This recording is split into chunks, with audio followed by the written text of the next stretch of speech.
Hai, selamat pagi semuanya. Hari ini kita belajar pelajaran sejarah peminatan kelas 11.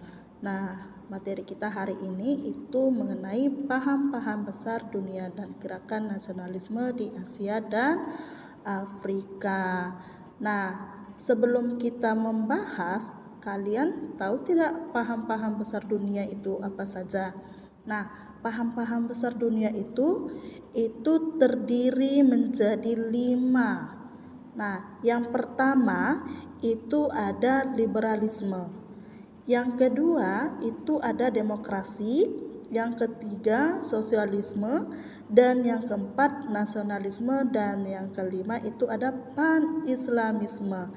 Nah, kelima paham ini ada kaitannya dengan pembelajaran kita sebelumnya.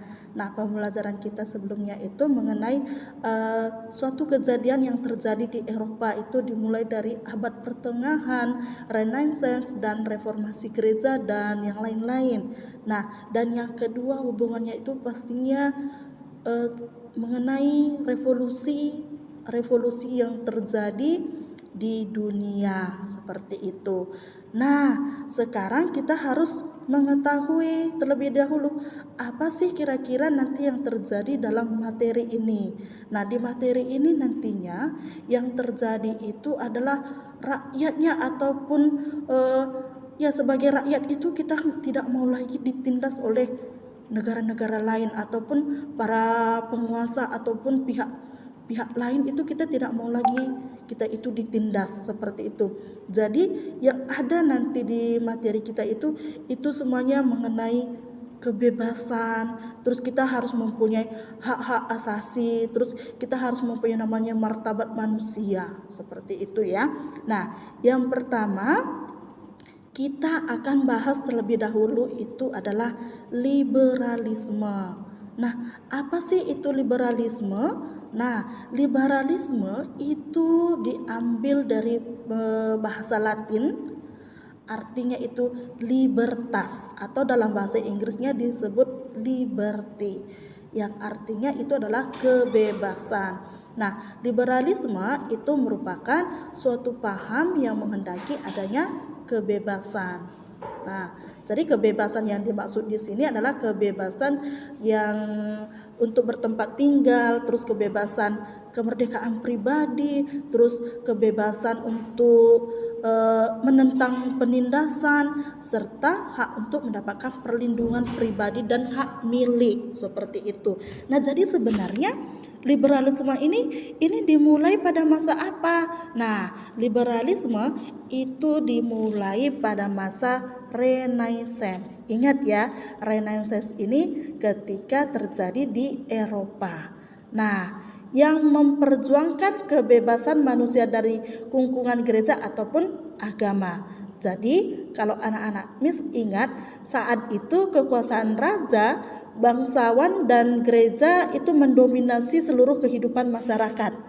Nah, di situ rakyat tidak memiliki kebebasan dalam berpendapat dan bertindak. Nah, jadi dengan keadaan tertekan itu yang menimbulkan kritik dari berbagai kalangan yang menginginkan kebebasan di semua bidang kehidupan. Karena kita ingat ya, nah karena kalau terjadi dalam abad ke-8 dulu, anak-anak Miss ingat kan teori indulgensia ya, adanya surat penjualan dosa. Nah, kita nggak mau terjadi lagi seperti itu. Itu hanya menguntungkan pihak sendiri gitu.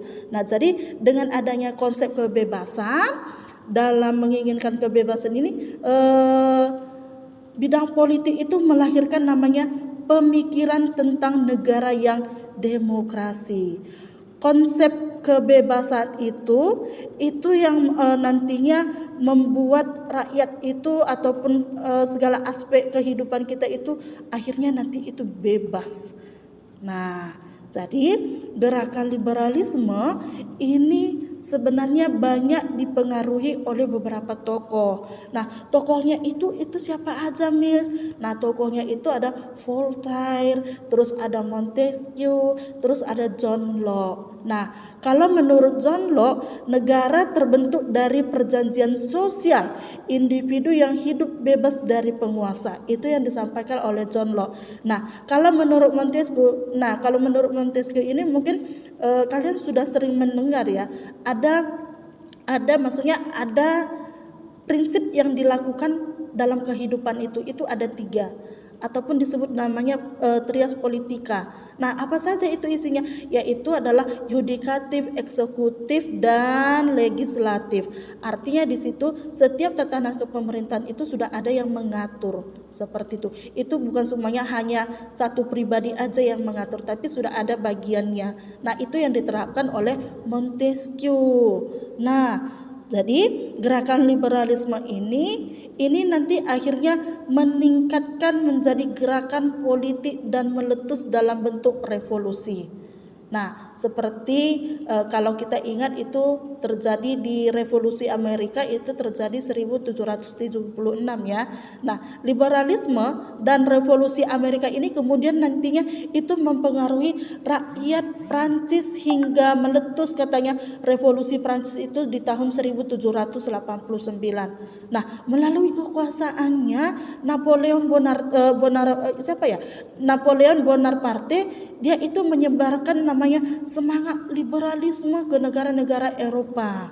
Nah, dengan semboyannya itu ada liberté, égalité, dan fraternité. Nah, ataupun artinya itu adalah sebuah paham kebebasan, kebersamaan, dan persaudaraan. Nah, ketika Napoleon itu jatuh di tahun 1815, paham liberalisme ini sudah tersebar di seluruh Eropa dan Amerika. Nah, jadi intinya rakyat di situ tidak mau ditindas oleh satu pemimpin lagi. Jadi segala susunan pemerintahan itu harus sudah ada yang mengatur seperti itu ya. Sama halnya seperti ini. Ketika negara kita itu dijajah oleh bangsa asing, nah kita melawan itu pastinya dengan semangat para pemuda. Nah, caranya itu seperti apa, Miss? Caranya itu adalah mengumpulkan para pemuda dan membentuk namanya sebuah organisasi. Itu yang dilakukan. Nah, ketika mereka melakukan perlawanan itu bukan hanya sendiri lagi, melainkan itu sudah berkelompok. Sama halnya ibaratnya sapu lidi nih. Kalau sapu lidi, kalau cuma satu batang itu bisa nggak membersihkan halaman? Tidak kan? Nah, tapi dengan segenggam sapu lidi itu bisa membersihkan halaman. Berarti dengan kebersamaan segala musuh yang pernah masuk ke negara kita itu kita bisa lawan seperti itu. Itu mengenai paham liberalisme tadi ya. Oke.